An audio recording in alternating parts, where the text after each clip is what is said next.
Alrighty everyone, welcome back. So today we've got the infamous Nissan Skyline, most preferably R33 power steering noise. A lot of 33s I've seen on the forums and on the Facebook pages, people going on about the power steering pumps being gone because they're making a lot of noise, the steering wheel's binding and the fluid's jumping around. And as we've gone over the car in the last episode or two, I've showed you guys how the power steering has the wrong hose clamps on it. It's got leaking hoses as well. We can see the trail of fluid going down, and as well, when you've got leaks, you've got openings for air pockets. So when you get air pockets with fluid and air doesn't mix, it's not supposed to have air in it. So I do believe we've got a lot of air in the power steering system. Today we're going to remove the power steering leaks. We're going to tackle all of that. So we're going to start deassembling the airbox. We'll pull off as much as we can. We'll get to the power steering, we'll take off the hose, we'll get the correct size hose, we'll get the correct size hose clamps, and we'll get rid of this power steering noise once and for all. So if you've got a 33 that's got a noisy power steering pump, you might as well just try some new hoses and clamps, because if you were going to go replace your power steering pump, you would probably end up doing those while you're there, but you really didn't need to replace the power steering pump. I've owned a lot of 33s and I've never really had to do a power steering pump. 9 out of 10 times I've fixed the leak, bled the system properly, turned the steering wheel from just before lock to just before lock, kept topping up with the cap off, and it's bled fantastic. So yeah, I'll run you guys through. Let's go. We're going to tackle this noise, get rid of it once and for all. All right guys, let's go. Alrighty, so we're going to get rid of the airbox. We're going to pull off whatever's in our way to get to this hose clamp, that hose clamp down there as well. I want to take it off and go all the way down to the power steering pump. We're going to pull all these hoses off and get all of them done correctly. When we start pulling it off, you will be able to see how bad this thing is actually leaking, and we're going to fix the leak, put fresh fluid in it, and stop air getting in so the power steering pump can actually do its job properly. All right, let's go. I'll bring you guys along.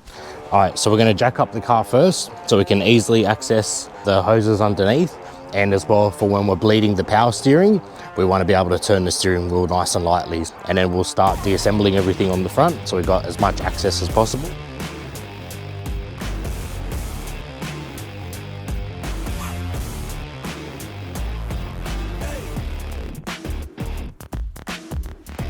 All right, sweet. Now that we've got it jacked up, let's start removing the airbox.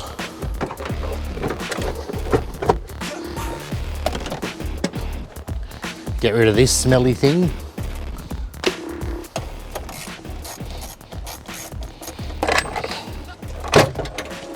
We'll be removing this and putting a pod filter on later, don't you worry. So if you've got a RB25 and you've got a pink label airflow meter, I don't know if you can see it there, that means that's a Series 2 airflow meter, and generally they can handle more boost compared to like a Series 1 AFM, which is the green label one. I'd rather wear gloves just so when I touch the camera I don't make it all oily and dirty and stuff. Random offcut for a hose, I'm not too sure what it was, that was just chilling in there, so you can tell someone tried to do a quick fix. I'll show you as well what I'm going on about with the hose clamps. See that? That's way too big. It's leaking out of there as well. It's leaking out of here as well. We'll get this plug out of the way. And it's running all the way down there. No, actually that's pretty dry, but we'll still replace these. But this one here, yeah, so this one that's running into there, that would be a problem. I can feel it's all slippery. And this one here, as you can see, the fluid still looks good, but I think that's just from someone just topping it up that many times. Alrighty, so now we've got to empty the fluid out of this canister. So we're probably best off undoing these hose clamps, getting a container so we can drain it all out, and then we can start deassembling and replacing. So there's our container. So we just pop that up and over. Now we've got access to the power steering reservoir. You can see underneath it's got heaps of leaks as well. For out of curiosity, I want to see how tight these hose clamps are. All right, that wasn't even that tight. That was pretty loose. Get these plugs out the way.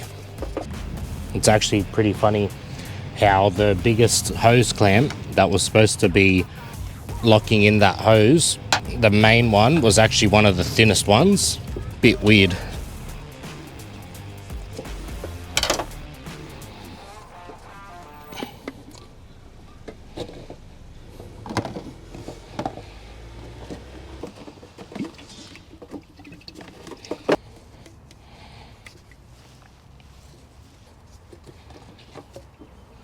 Power steering still actually look pretty fresh.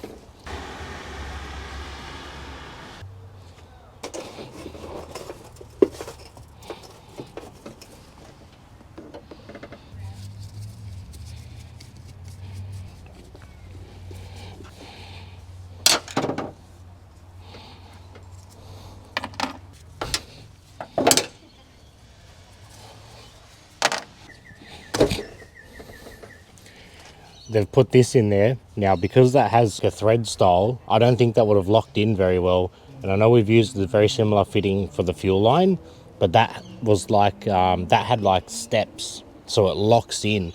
But this being threads, it'd wrap around it. Fluid will eventually come in and out through there.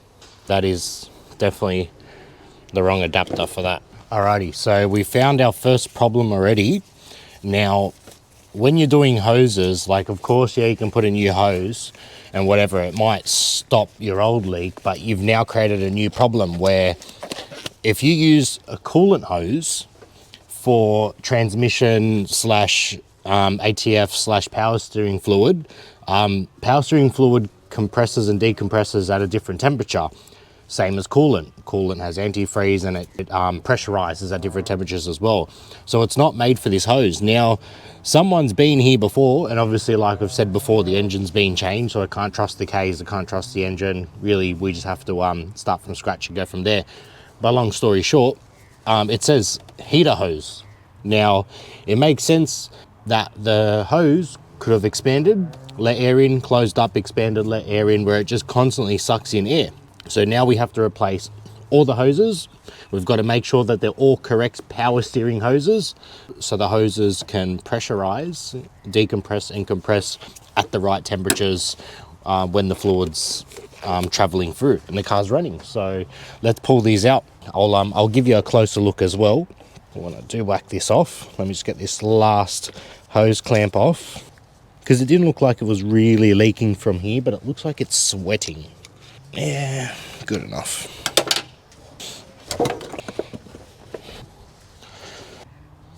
Okay, so first problem was this fitting having threads at the end and it wasn't tapered or stepped, so that would have let air travel through. That wouldn't have sealed properly with the hose clamp on it, regardless of how tight they put the hose clamp. Air would have found ways to travel into the fluid system, so that would have been causing the power steering pump to lock up and make the steering wheel bind. So that's one problem, and we're gonna have to keep these to get the right size hoses as well. This thing is still leaking, but this says heater hose.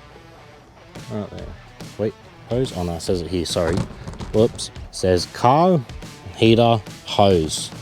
Now you can't use heater hoses on power steering pumps. I'm not a mechanic, but I can tell you that it's not going to work, especially not for the long run.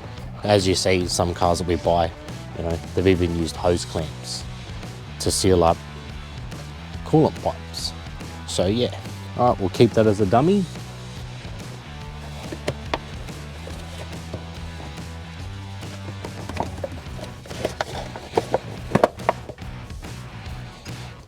I think someone's even tried to glue this on. I reckon that's glued. Yeah, you can see glue there. That's so funny. Some people, man. Some people. I don't know if you can see this hose down here, but this has got a factory bend in the hose.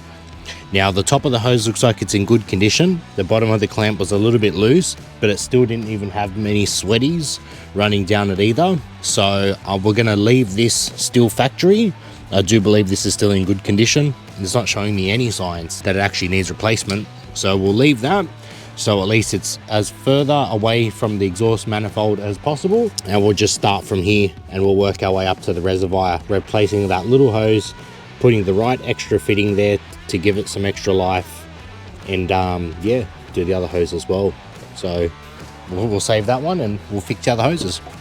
You know the saying, don't fix it if it's not broken. I'm so keen to wash this engine bay. So grotty.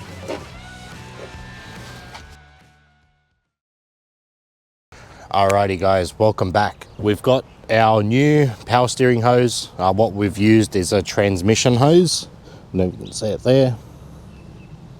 Because the fluid is pretty much almost exactly the same as transmission fluid. Power steering and transmission, pretty much the same thing. So the recommended hose to use is a transmission hose or a power steering low pressure hose, something like that. So this was mostly suited. This is our Gates hose as well for the other side of the bottle. So we've got that. And like I said, I didn't want to replace the whole line. So we've got this fitting as well, like similar to what we used for the fuel tank in this car, just to save that hose which runs all the way down to the bottom. Now we've done a test fit and I can barely get this out, like, as you can see. So even that's like sitting in there nice and tight, even without a clamp. So we might have to, I'm gonna have to actually cut this to get this out. But yeah, just I put that in to just test fit it as an example, and that definitely gives me faith. So we're gonna save the old hose that runs to the rack because that looks good. We're going to use this to the power steering pump, and we're going to use this to make our little hose. And we've got as well breeze clamps, US made, really good. Got this at like a truck spare shop, and I got these from like just a normal auto parts spare shop. And obviously our power steering fluid, so we can top up the bottle and bleed the system. All right, that's about it. Let's open the bonnet. Let's get these hoses on. I'll give you a close-up. Sweet. Literally had to cut this straight in half just to get this fitting out. That's how tight it is. All right, so we've got this hose here. We want to squeeze our new fitting in there just so we can save this hose because it is bent from factory. It's molded so it can clear the exhaust manifold, and it doesn't, so it won't get extra hot. All right, even just sliding that in there, it slid in really nicely, and now I'm struggling to even pull it out. So that's giving me confidence that that's a good fitting. Now what we need to do is measure up our old hose and our new hose, and we'll cut about equal length, and we'll use that to the power steering reservoir. We'll straighten up this cut first. All right, and now we've just made it just that little bit longer, just to compensate for the threads that weren't in. We'll pick some correct clamps.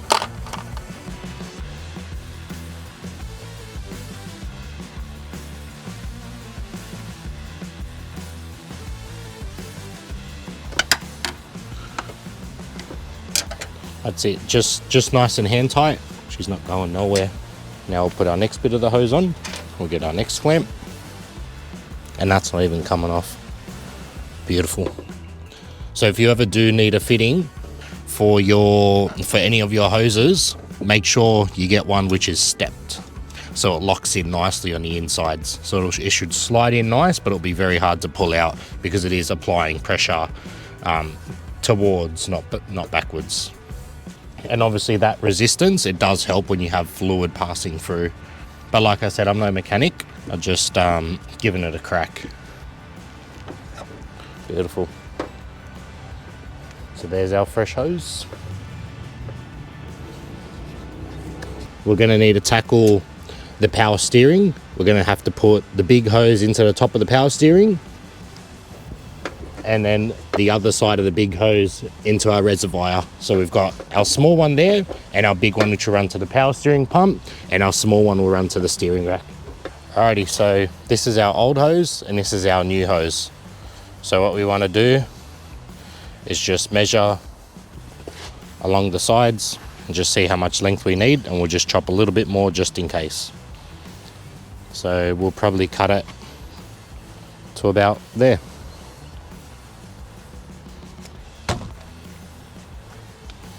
Now we'll find our correct hose clamp. I think that one should do great. Yeah, so we'll use this one. So it's only got about that much gap before we've got to tighten it up. Any bigger than that, it's pointless. you're better off getting the correct size hose clamp so it doesn't warp too much when it's locking in.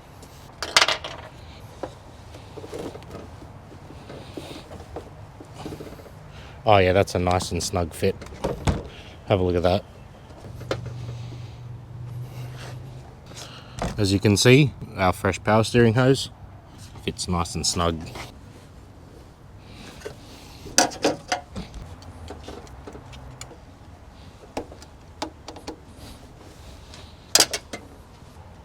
Alrighty, as you can see, there's our first clamp done. We just done it a nice hand tight, nice single hand tight until we can't really turn it too much more. So there's our two hoses. Now we'll line them up to our reservoir bottle. Whoops. So we'll line them up to our reservoir bottle and we'll just see how we're going for length, and then we might just chop it just to give it a nice snug fitment. So we'll dummy this up. Now this one wants to go to here. That'll be pushing down too much, so we'll probably get rid of about this much here.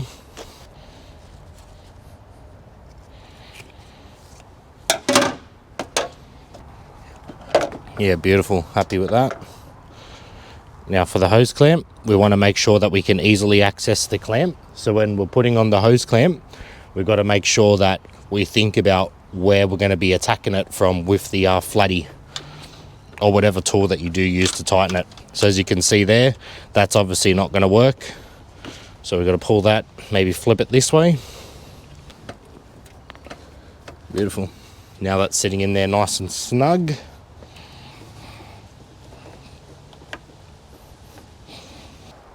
I think we're definitely better off tightening this hose clamp with the bottle off the car, because it's obviously easy to remove for the next person, just to pop the bottle off and get a good grip on the hose clamp. Saves us trying to get in there in a really tight spot doing these ones, you know what I mean? And my apologies if you can't see the best, guys. I've got a little bit oily hands and I don't want to touch the camera too much, but I'll give you a close-up in a second. Bear with me, and then you can judge how horrible of a job I've done. And now we've got to remember, we are tightening up this hose clamp onto plastic, so we can't go overboard stupid tight or else we'll stuff the bottle. Generally, the tip of something which a hose goes over should have like a little knob on the end, so it sort of locks in. So once the hose clamp goes on around it, it'll lock in, so it won't be able to push out. And there's our second hose in.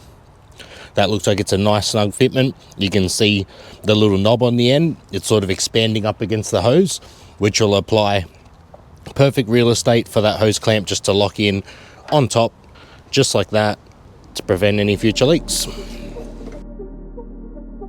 Where do we go?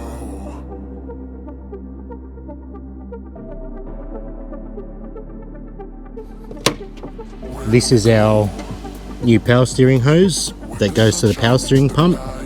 There's our new clamp. There's our second new clamp. There's our new fitting between the line which goes to the power steering rack, and there's our new hose to replace the crappy fitting they had there before. And we've locked it in just above the little knobby part so it can get proper flow. These two are locked in as well. So new hose, new fitting, and this still all looks good, and we've retained it just because of the factory bends. Let's get some power steering fluid in. We'll start bleeding it, turning the steering wheel from one way to the other way, just avoiding lock. Steering pump was super loud as we turned it on, and as it got the fluid through, it started to quieten up. As you can see now, it's a lot more quiet. I did accidentally overfill the reservoir a little bit too much. So now we're just gonna rotate it, and we're gonna try get the air out. Now, a good sign that you've got air mixing with your fluid, whether it's coolant or power steering fluid, is bubbles.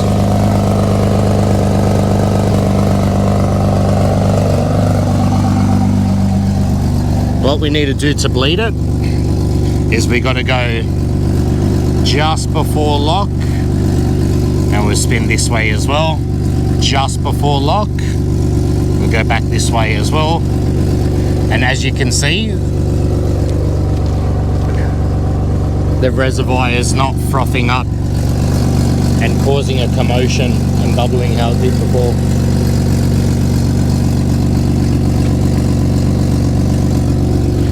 we've got no binding in the steering wheel. We can easily turn it just by one hand. Even though the fluid still doesn't look the greatest, we can still pour out whatever's in the canister because the fluid doesn't look the greatest, and we can just top up even more nicer fluid in there.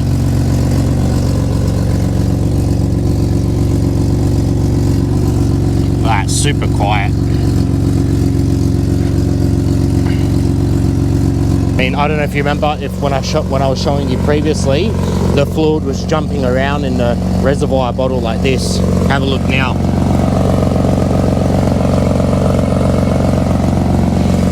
So now it's nice and still, but we still got a bit of froth at the top. Like, it's like going to the pub and they pour your beer wrong and you get this much froth and that much drink. What are we going to do? We're going to throw it out. We're going to put better fluid in it. So I'll put you back up. We'll pour this out. We'll turn it off. I'll put fresh fluid in. Bleed it again.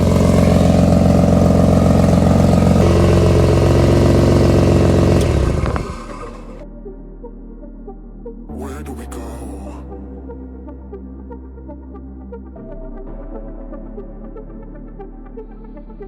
Where do we go? When the sunshine meets the night, kiss me close between the lines.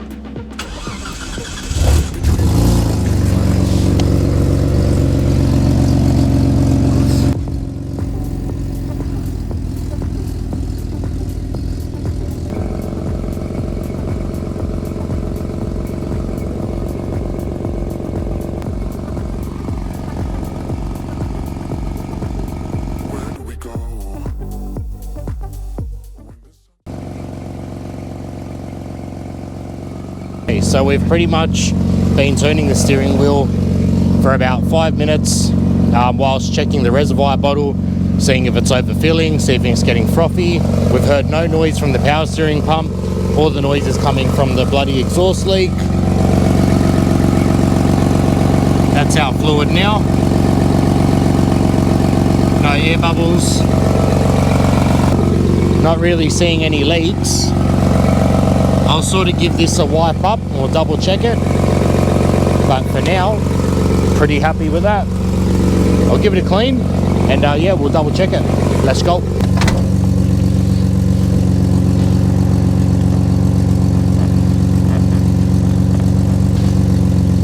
She's ready for drifting now. So now that the cap is on for the power steering reservoir, now we can turn it to full lock without it wanting to suck in air and bind up. So let's double check and see if it makes noise on lock. All right, that's hard lock. That's hard lock. Beautiful. Some of you must hate the sound of this car with all the noises happening, but one by one, we'll tackle the noises and get rid of them so this thing looks good, sounds good, and drives good. Alrighty guys, so that pretty much concludes today's job.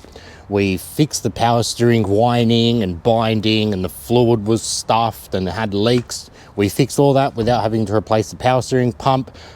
Got to remember, back in the 90s, the Japanese invested a lot of money to make good quality parts. This is why they've lasted this long, even when they look like absolute arse and everything's munched and there's things broken and there was hoses missing and there's things taped up, but the car still runs because parts are quality.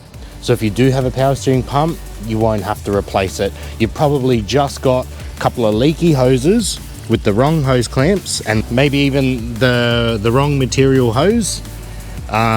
Yeah, it all makes the biggest difference. Your power steering pump is fragile, but the Nissan ones aren't weak, so they do take a beating. You can run shitty fluid in them for a long time, but it doesn't mean that you should. It's like when you own a Corolla and you don't service it and it keeps driving. But then the spark plugs start pinging and the car's rattling. You think, oh no, my engine's gone, but really you just need a set of spark plugs. So yeah, same concept with the Skyline, guys. That's all sorted. So if you do have a noisy power steering pump, try this first. Get new hoses, fresh fluid, bleed it, and job done, boys. So hope that helps you guys. We're waiting on our historic number plates now. We're getting classical rego on this car so we can drive it to and from the booth and the prep, get the car sanded back and prepped up. I'll try to stick along as much as I can to show you guys the prep. It's not my field. It is going to be a budget build, remember. It is going to be a budget respray, guys. It's not going to be a top dollar restoration on. I can't afford it, but we're going to do our best to get this thing looking Mickey Mouse, and we're going to spend the extra dollars on a nice body kit so we can get rid of that poo look. I mean, the M-Spec side skirts are gorgeous. The Series 1 bar is rubbish. If it was an M-Spec bar, it would be nice. Gonna put some GDR pods on there and a GDR spoiler. Slammer, get a wheel stuck in like there. No, probably about here. But we'll put different wheels on. Yeah, so I'd rather spend the extra money on a body kit than getting the paint job 100% perfect. I'm not asking favors for the job either. It's just a good mate who paints and he helps me out. I help him out. It goes both ways. We both agree in the middle where there's quality, cost, and efficiency. So we sort of mix quality and efficiency, sort of meet in the middle there, but we still get a wicked job. And for a 90s Jap car to bring it back to life without saying it's the best thing in the world, I'm pretty happy with this guy's work. I can't wait to see it with a fresh lick of paint. It's going to be wild. I'm so G'd. I'm so excited. But obviously before we go, we'll do a final service on the car as well. And yeah, we'll go from there. All right, guys. Thank you for tuning in again. Once again, love you all. YouTube family, peace. Thank you so much for tuning in. It means the world. See you later. Bye.